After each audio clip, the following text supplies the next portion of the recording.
What's up, guys? Here is Anthony from the Sweaty Bros, and I'm also joined by fellow Sweaty Bro Ben for part two of this week's Transfer Thursday.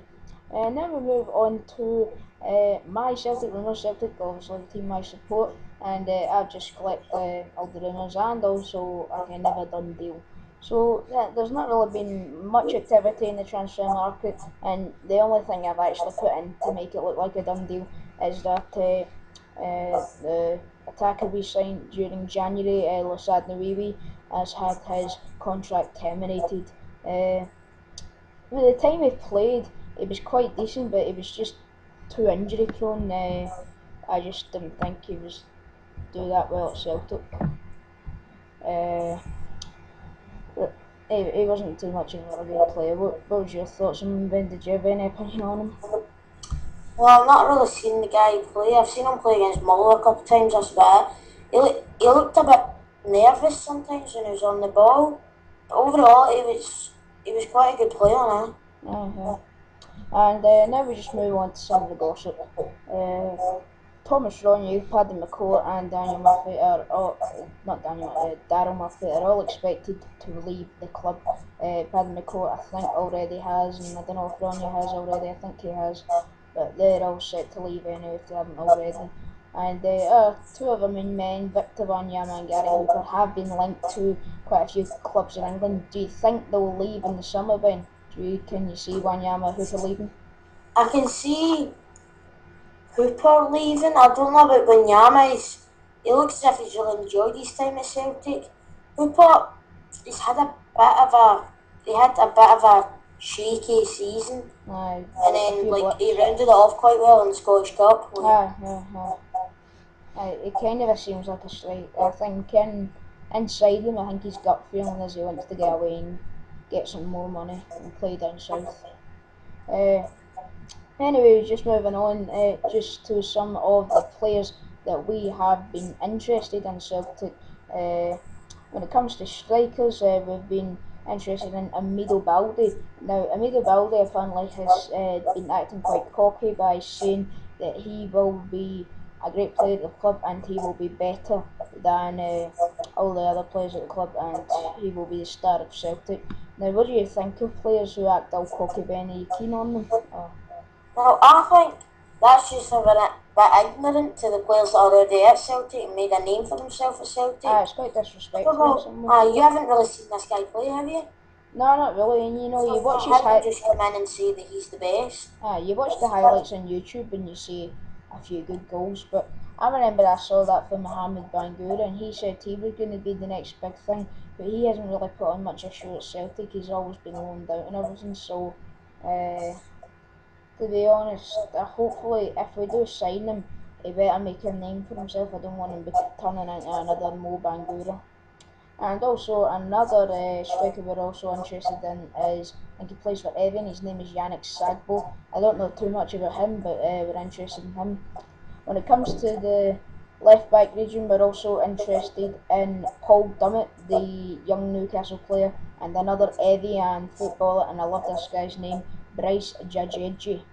I think we do need a left back, possibly. If I don't think Izagiri will leave, but even just as a backup for him or whatever, or just on a squad rotation, I think we could do with another left back. Ben, what do you think? Well, Paul Dummett, he's played a couple. I've seen him play with St Mirren. For his age, he's a really good player for his age, quite young, and I don't know whether he might move to Celtic for the money, but I think he might move to another club in League One or something, because I think he wants to get some game time in and just get his geary, so you never know. Yeah. In the centre mid department, we've also been looking at another young Newcastle player, Conor Newton, who has also been on loan to St Mirren this season, as well as Paul Dummett. What's your thoughts on Newton, Ben? Do you have any opinion on him at all? Well, I've seen Dummett play more, but Newton, I've seen a game or so where he's been lighting the passes up between the defence and the attack, so he could work well in Celtic beside Wanyama. That would be a good combination, but Scott Brown is already there, so he'd have to challenge for the place. Yeah, definitely. And one of our last bits of gossip is Richard Dunn, possibly a new centre back to maybe come to Paradise. Uh, I think he does have the ability, he's got the strength. He would be overall, I think, quite a good signing for us, but I think he's just a few years too old, and he might be a bit injury prone because of his age. But nonetheless, he's still a decent centre back. What do you think, Ben? Would he be a decent signing for Celtic? It would be a decent signing. I don't know how the guy's going to last because what age is he? He's quite old, isn't he? He's in his 30s, I think. 30s. So he's getting old. But it would for like the 1 or 2 seasons or 3 maybe if they would go to Celtic, I'm sure they'd make a big impact in the defence. Yeah, yeah, I think so. But these have been the Celtic rumours, and now we'll move on to the final part of this transfer Thursday, and it's just rumours around the world. Now, first we start off with our first big rumour, and that is the Brazilian winger Hulk has been linked from a move away from Zenit, where I think he's been quite uncomfortable recently, not really enjoying time there, and they could join Mourinho at Chelsea for £35 million. Do you think that'd be a good signing for Chelsea, Ben? I think it really would be. It's got a very good signing. I think we need a player like Hulk. He's not really been in the Premier League, Premier League quite a lot, so he could make a really big impact for Chelsea and their Champions League hopes. Uh-huh.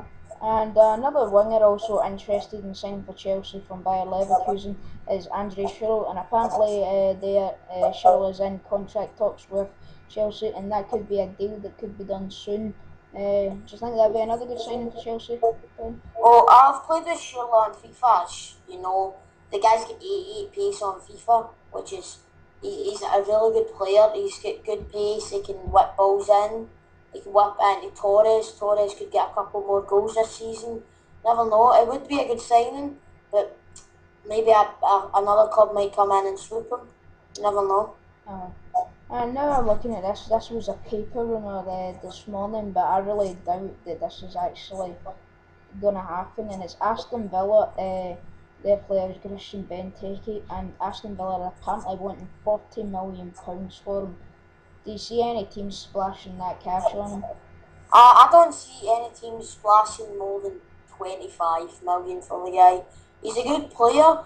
There's been some links to him going to Atletico Madrid, I think. But I don't think Atletico Madrid would pay like nearly a quarter of the money that they got for Falcao for Benteke. I don't think he will. I don't think that's a good price tag for the guy. No.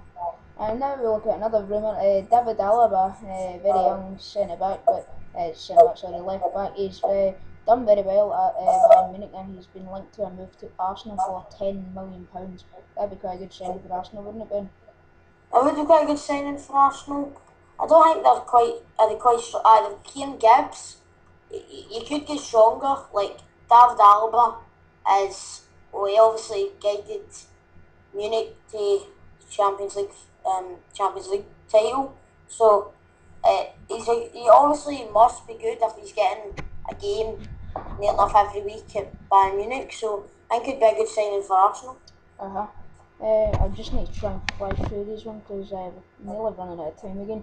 Anyway, Andy Carroll has apparently been linked to a apparent move to West Ham after his loan spell there, and I've heard that he could actually be earning up to £100,000 a week if he was to sign. Do you think that's a bit too much for Carroll? That's a bit too much. Well, Falcao's getting 200,000 a week. Falcao, I think, is miles better than Carroll is. Yeah, I don't think Carroll should be getting any more than 50 grand. No. Then we also look at Hatem Ben Arfa and Patrice Evra, who have both been linked to moves to AS Monaco and another bid for Monaco to rebuild the already very rich team. Do you think they'd fit in well at Monaco, Ben? Back in their home country? They have played together, they've not played they do play together in France and they're from the same league just now. So they would link up well with each other, and I think AS Monaco are turning into the new Manchester City. I think there'll be a few glory hunters out for them. Definitely. And then finally we just finish off with Cal McManaman. He got a lot of criticising earlier on in the season for a terrible challenge on one of the Newcastle players. I can't actually remember his name at the back of my head, but he's been linked to a move to Everton. That would be quite a decent signing for Everton, I think, following the footsteps of his manager Martinez. What do you think, Ben? Well, Cal McMahon has been a lot of doubts about like the tackle and stuff. But if you look at his other performance in the season, he plays with England under 21, so he is a really good player. And I think linking up with his manager will help him as well. So hopefully I hope he should join. Thanks guys for watching this two-part episode of Transfer Thursday. Please like and subscribe for more. We will try and bring you this every week or so. The feedback is always appreciated. It helps us carry on building this channel and hopefully to make it quite a good one. I'm sorry I'm rushing here quite a bit, but we're a bit tight on time. But for me, Ben, I'm not Ben, what am I saying? All over the place today. From me, Anthony, and from Ben, thanks for watching. Please like and subscribe for more. But for now, thanks for watching. Cheerio, guys.